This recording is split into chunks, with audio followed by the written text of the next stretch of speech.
Well, the quest for Nigeria to be an industrialized economy with high sustainable growth rates has been the preoccupation of every administration that has piloted the affairs of the nation since after independence. But amidst all these struggles for sustainable growth, the Nigerian economy has performed poorly since the late 1970s, resulting in stagnation and increase in poverty levels. Industrialization was seen as the only feasible means to get the promised land by breaking the shackles of poverty because of the expected spillover effect in every other aspect of the economy. Despite all efforts since October 1960, the level of industrialization remains very low, even with the oil boom that comes intermittently. And as Nigeria prepares to mark its 60 years of independence, our focus today is on the manufacturing sector. The sector contracted by 8.78% in the second quarter of this year, contributing just 8.82% to the second quarter GDP. Nigeria's PMIs remain in contractionary territory. According to the CBN manufacturing PMI for the month of September, that stood at 46.9 points from 48.5 points in August, while the non-manufacturing PMI stood at 41.9 points from 44.7 points in August. Well, joining me now to look at this sector as Nigeria marks its 60 years of independence is the Group Managing Director of Flour Mills of Nigeria, Mr. Paul Gbededo. Thank you very much, Mr. Gbededo, for joining us on the program. Good morning. Thank you very much, Ms. A. Thank you for having me. You're welcome. Now, Nigeria is celebrating its 60 years of independence this week. How would you describe the manufacturing sector where you have operated for several years, 60 years after independence? Incidentally, Flour Mills of Nigeria is also celebrating its 60-year independence tomorrow, 2 days ahead of the country. So we have been here since the birth of the country, Nigeria. And we have been in this manufacturing sector right from the outset. It is important, as a background, to know that manufacturing is about value addition in order to create jobs and create wealth for the country. And manufacturing has had a kind of a mixed bag, over the last 60 years. You can look at the last 60 years in two parts, probably the first 30 years and then the second 30 years. The first 30 years from 1960 to 1990. Percentage manufacturing to the GDP of Nigeria, moved from about 4% in 1960 to about 11% in 1990, the best year being 1985. Then from 1990 to date, it has also moved from about 4% to maximum 9%. The worst year being 2011, when it was around about 4.2, 4.3. So it has been, a mixed bag, and many manufacturing companies that you had in the first half from 1960 to 1990, some of them are gone. We don't have them today. But some who have, withstood the challenges of the time, they have grown. Like ourselves and many others, we have grown to become larger than we were at the beginning of independence. So, Now, like I said, Mr. Gbededo, you having succeeded all these years, and yet some others are complaining about the challenges they face. Of course, we know that every administration in Nigeria tried to industrialize the country, but to no avail. Now, while you share your success story, what are the key challenges of this sector? let us first of all know that it is the responsibility of government to create the enabling environment for manufacturing to really thrive in the country. And I must say that from one government to the other, there have been several different focuses on manufacturing sector.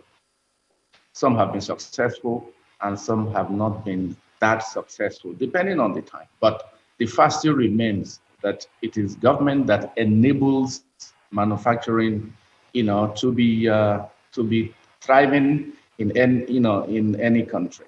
So if you look at the challenges that are faced by manufacturers or investors, you think of the policy. Once government focuses on a sector like manufacturing sector, crafts the policy in such a way that the policy is inclusive, is enforceable, is sustainable, then it gives comfort to the investor to be able to invest because investor wants an environment that is predictive, a policy that are sustainable, not one policy today and another one tomorrow. That is very, very critical, and it's a challenge in Nigeria. Second one is infrastructure.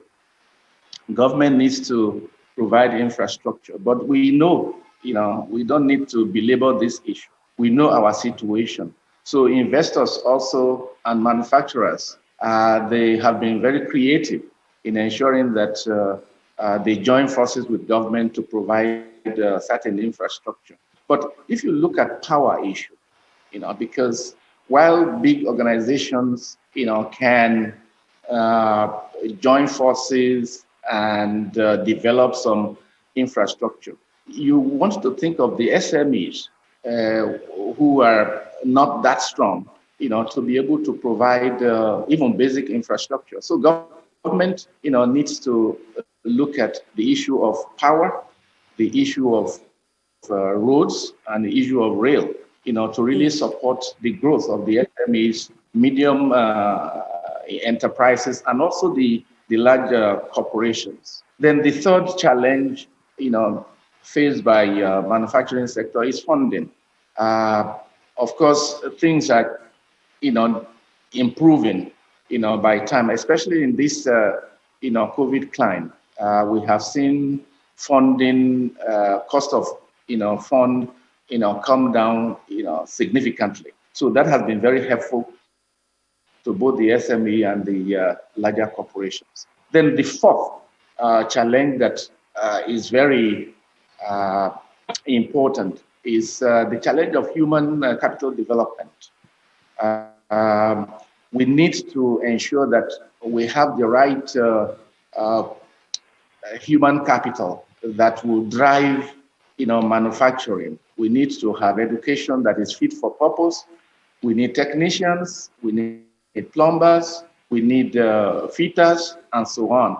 Those are basic needs of manufacturing. And if we are not focusing on developing this kind of human capital, we will continue to struggle in the space of manufacturing. Of course, we also need to build capacity in the industry so that we move from just the medium scale to larger scales and be able to create job and create wealth in the manufacturing space. Of course, government needs to give, waivers. Government needs to give tariff.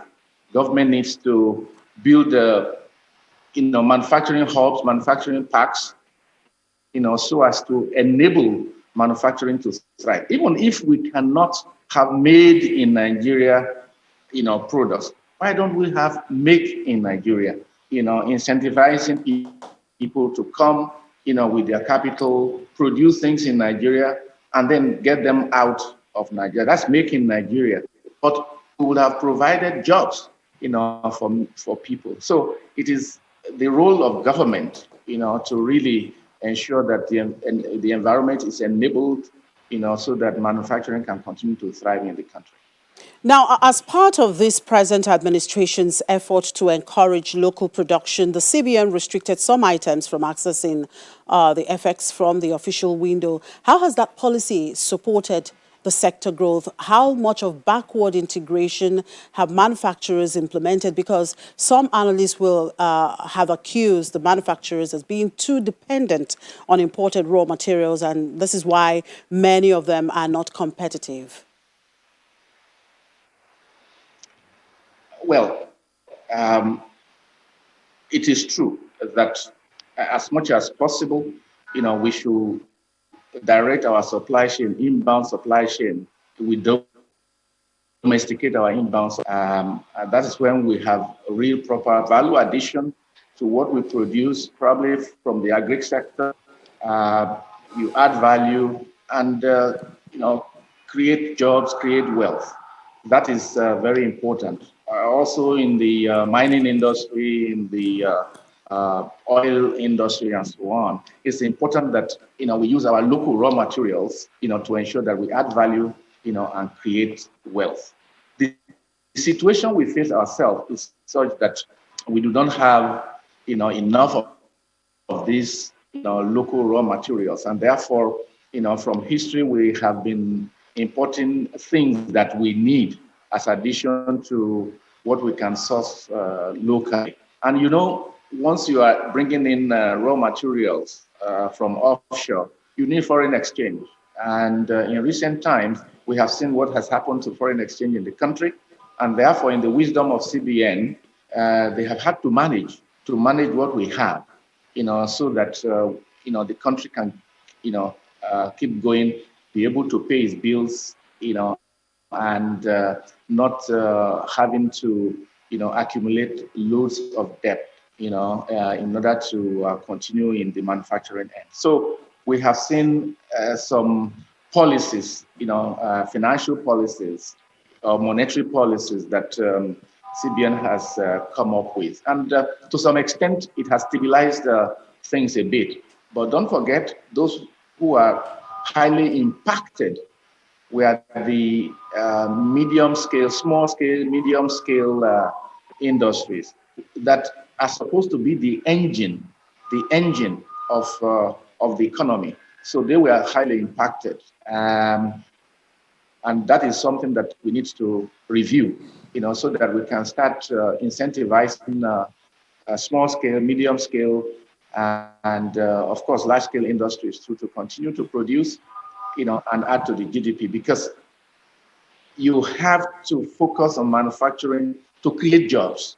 In the developed world or the developing world, that's what they focus on, and we are not different. All right, now you're talking about the MSMEs. In recent past, the idea of industrial clusters was touted as the way out for industrialization. What was the impact of this cluster policy? I didn't get your question well. Talking about the MSMEs, yeah, I was asking that in the past, I mean, government talked about industrial clusters, all right? So what has been the outcome or the impact of this policy, the cluster policy? The policy is a good policy. I talked earlier about federal government creating industrial hubs, industrial parks, and industrial clusters, so that it's like a one-stop shop, linking raw materials to processing, linking processing to marketing. That is what we need to really focus on. It's very important, and therefore, government can be able to provide infrastructure that will be used, by the industries or manufacturing, companies that are in that kind of industrial park. But we have not been able to execute properly these industrial parks. In fact, subnationals, that's the states, are trying to build their own industrial parks now, and we are waiting to see, how this works. Probably federal government, in its wisdom, has allowed these, subnationals to go ahead and start developing their industrial parks, so that from state to state, based on the raw materials available in such states, companies can be able to be in such industrial parks and be able to operate and contribute their own quota to the economy of the country. It's very important Oh, that it is done, because instead of isolated companies all over the place and not having enough infrastructure, to support companies that are widely, apart.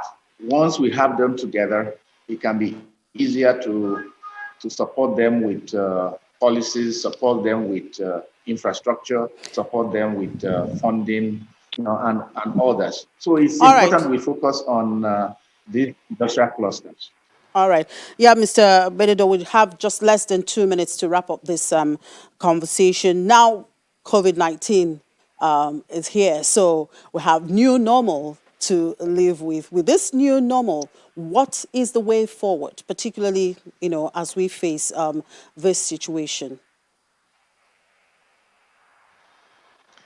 Yeah, the COVID pandemic has really changed the way we think, changed the way we work, and changed the way we act. Particularly, because of the lockdown to prevent the spread of COVID, it has enforced, if I may use that word, it has enforced, a change in the way we look at operations, especially in the services. We see people now working remotely, from home or from wherever they are, supporting their businesses, not necessarily being on the site of the business. That is one aspect. We have also seen that COVID has disrupted supply chain, for instance. It disrupted supply chain that, those countries that, you import your raw materials from, the countries that you import your spare parts from, countries that you import your machinery from, they're not able to move. So Okay. it has helped to smartly create optimization and efficiency and production in what we have. And that is what it needs to be. That's Okay. what manufacturing needs to be focusing on, optimizing what you have and then creating the future. All right. Thank you very much, Mr. Paul Gbededo, the Group Managing Director of Flour Mills of Nigeria. Thank you for your time on the show. Thank you very much. We'll take a break now. When we come back, we'll look at the issue of cryptocurrency regulation in Nigeria. Just stay with us.